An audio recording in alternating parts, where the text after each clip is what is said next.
Hi and Assalamualaikum. We are from class MBA 1324P and we are from group 4.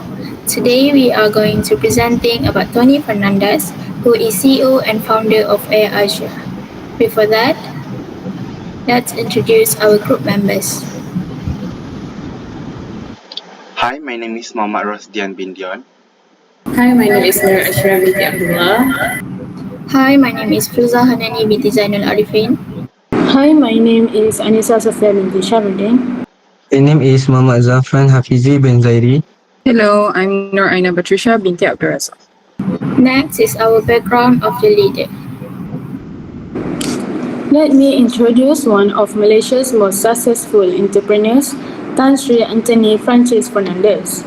Tony Fernandes was born on 13 April 1964 in Kuala Lumpur, Malaysia. He is a proud Malaysian who is well known as the founder and CEO of Air Asia and also a respected businessman in Asia. For his education, Tony Fernandes studied in the United Kingdom. He completed his secondary education at Epsom College and later pursued a bachelor's degree in accounting from the prestigious London School of Economics. He is also a qualified chartered accountant and a fellow of the Association of Chartered Certified Accountants, also known as ACCA. In terms of working experience, Tony Fernandes began his career as an auditor at Virgin Atlantic in the United Kingdom. After that, he became the financial controller at Virgin Records, where he worked closely with Sir Richard Branson. Later, he returned to Asia and became the managing director of Warner Music Malaysia and then promoted to vice president of Warner Music Southeast Asia. In 2001, Tony Fernandes made a bold decision by purchasing Air Asia, a failing airline at the time, for just RM1 Malaysia. Through his leadership and vision, he successfully turned Air Asia into one of Asia's largest low-cost airlines, making flying affordable for everyone with the slogan, "Now everyone can fly." Today, Tony Fernandes is the Group CEO of Capital Aberhad, the parent company of Air Asia. He also founded Tune Group, which has businesses in hotels, finance, and entertainment. Why we choose Tony Fernandes as a leader? Because Tony Fernandes, he is a great example of leader who is not afraid to take risks. When he bought Air Asia, the company was struggling and full of debt. He bought it for only RM1, which sounds crazy, but he saw the potential. He believed in his vision, made bold decisions, and worked hard to turn the company around. His story shows us that great leaders must be brave, trust their instinct, and stay strong even in difficult times. That's what resilience is all about. Another reason why we chose him is because of his leadership style. Even though he is very successful, Tony Fernandes stays humble. He doesn't act like he's above others. He often gives credit to his team instead of taking all the praise for himself. He's friendly, down to earth, and treats people with respect. This shows us that a good leader doesn't just lead with power, but with honesty, kindness, and humility. Next, for the leadership.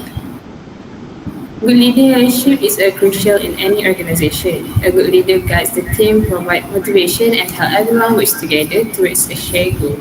Tony Fernandes is a great example of how strong leadership can transform a company.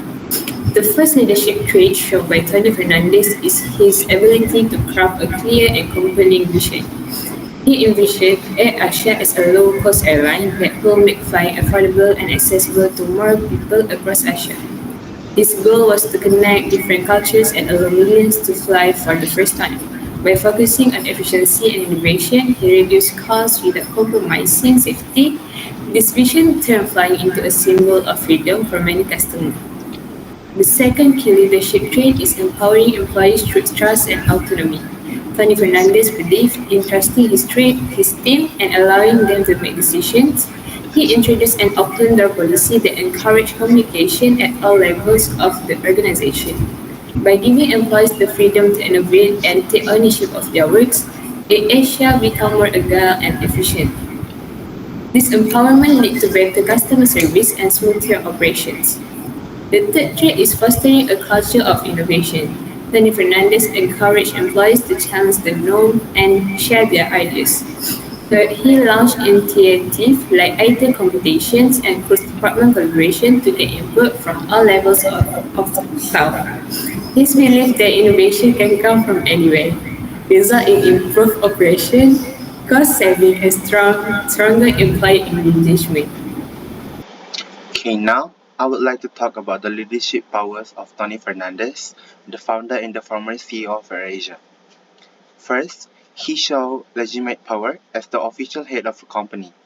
He had the authority to make major decisions, and his position also allowed him to introduce the low-cost airline model in Southeast Asia, reduce ticket prices, and also restructure operations to make flying affordable for everyone. Second, Tony using an expert power. Even though he came from the music industry, his sharp business sense helped turn AirAsia into a successful big company. He introduced smart strategy like online bookings and efficient plane usage. One of his biggest achievements was buying AirAsia for just one ringgit and making it profitable within 2 years. Next, lastly, he demonstrated strong reference power. Tony Fernandez is well liked for being humble and also approachable person. He often joined his staff on the ground, wearing the same uniform and showing that he values their work. Because of this, many admire him and follow him not just for his title, but because of who he is. In short, Tony Fernandez is a leader who combines authority, expertise, and personality to lead effectively. Thank you. Alright, now I will be discussing three key power tactics used by Tan Sri Anthony Fernandes, the CEO of AirAsia, to influence people within his organization. The first tactic is inspirational appeals. Fernandes motivates his employees by connecting the company's goal to their personal values. For instance, when he took over AirAsia, he emphasized making flying affordable for everyone, inspiring employees to work passionately toward this mission. These tactics boost employees' motivation and commitment as they feel their work contributes to a larger, meaningful goals. Next slide.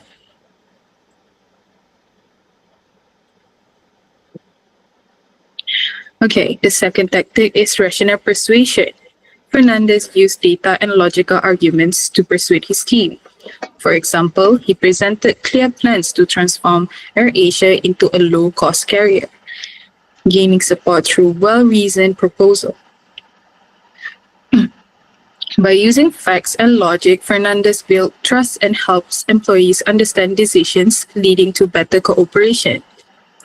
Next slide.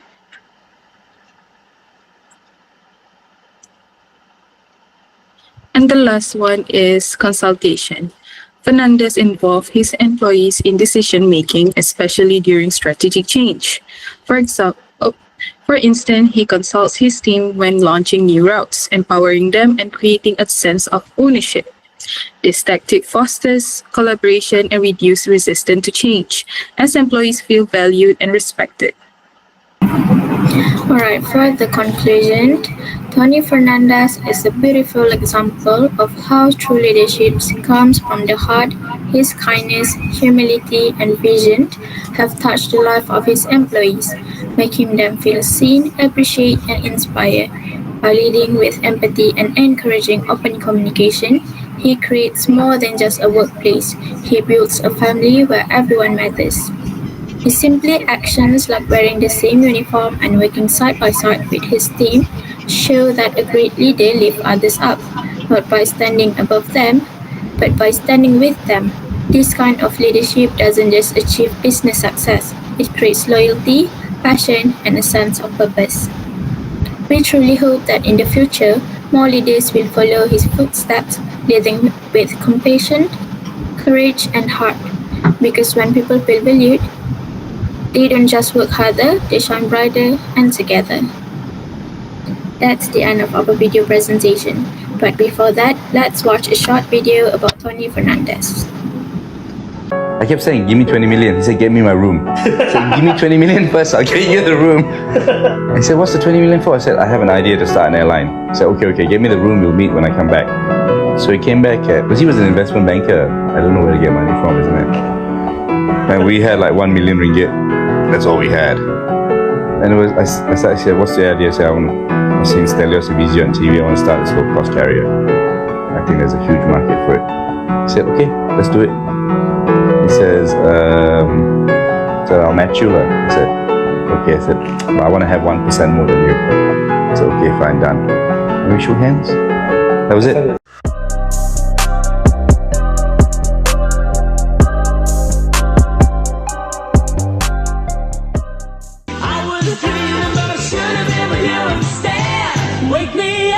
And the winner is Asia. Esprit tout divin, je me perds dans tes yeux, je me noie dans la... How do we buy an airline? We don't have any money, and it's amazing what you can do with positive energy. And we found 2 airlines, Pelangi Air, and then there was AirAsia. Can we buy this airline from you? And the owner said, you can have it. We really hate it. And then he said, how much do you want to pay for it? And I said, 1 ringgit.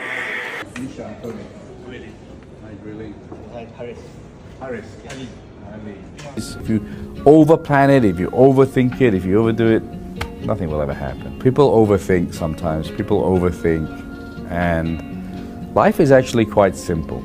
So keep your life simple. Life is much easier when you keep your life simple. You can't go from 200,000 passengers to 90 million without taking an existing idea, turning it on its head, and increasing the market. I don't want to sell to the outside world till the inside world believes in what we're doing. Because if they don't believe in it, they won't execute it. And then how the hell do you sell it to others? I really want to thank everyone from the bottom of my heart for your support. It's been a really hard 3 years, and providing many people a chance to fly makes me very happy and makes it all worthwhile. I really wanted to make a special mention to my crew. It's been very hard for them. Their pay was cut. They didn't have a chance to fly for 2 or 3 years. So please give them a round of applause for all their hard work, and do our best to stick to our motto of now everyone can fly. So thank you very much for flying with us, and I hope to see you all very soon. Next flight, I promise you, I'll pay for the food. Yeah.